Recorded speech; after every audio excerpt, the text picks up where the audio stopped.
Hey guys, Ken here from the Retro Toyscapates channel.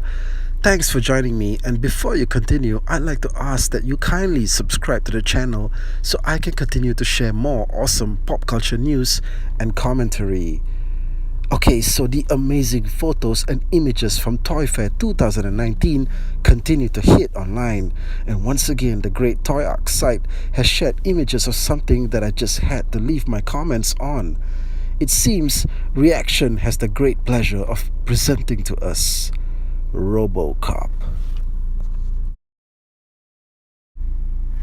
Now, just to confirm, in case it wasn't already apparent, these are figures based on the original ultra-violent 1987 Robocop movie by director Paul Verhoeven, and not the 2014 version that was made for kids. Now, I saw the original Robocop in cinemas when it came out in 1987.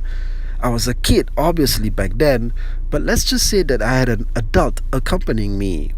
Now, Robocop is in the grand legacy of classic action thrillers that remain entertaining no matter which generation views it. And it is in the same league of other evergreen titles of its era, such as Commando, Predator, Lethal Weapon, and Die Hard. From the photos that ReAction have shared, it looks like we'll be getting several versions of Robocop. Normal, bullet-riddled, and with the helmet off so we can see actor Peter Weller's head. What's even more interesting is that ReAction is giving us some truly obscure character choices in the mix. Now, you can't miss that massive in-scale ED-209 droid to the left of the screen. But what's really going to get the fanboys talking is the inclusion of the character of the young OCP executive Kenny, who was blasted apart to chunks and pieces by ED-209 in the opening test scene. Also, shockingly, we get an action figure of television host Bixby Snyder, famous for his line, "I'd buy that for $1." Now, I have to tip my hat off to Super 7, as the ReAction series is possibly the only action figure line that can get away with the inclusion of pop culture characters with so much limited visual appeal or play value that they would never be made into action figures in any other circumstance. At this stage, we might even get figures of the two hookers who were with Bob Morton during the cocaine party scene.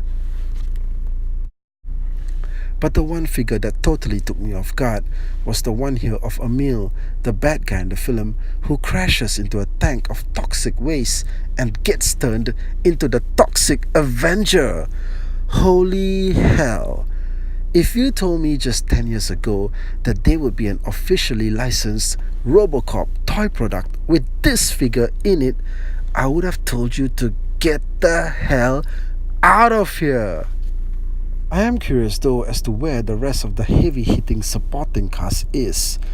I guess there are still likenesses rights to sort through, but this is the only action figure line that's going to give us figures of all the Robocop bad guys, including leader Clarence Boddicker, who in my opinion is the baddest screen villain of the 1980s.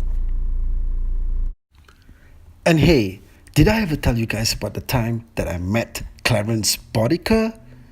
Nice guy.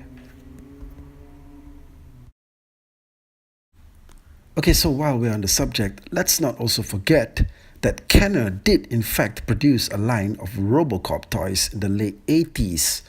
So it's not like we didn't exactly have our fix of Kenner-inspired Robocop toys.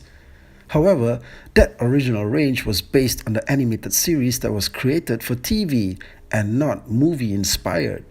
But we did get some very nice figures of Robocop and ED-209 that were based on the way they looked in the movies. So guys, let me know what you think of these new Robocop ReAction figures and if these are rocking your world too.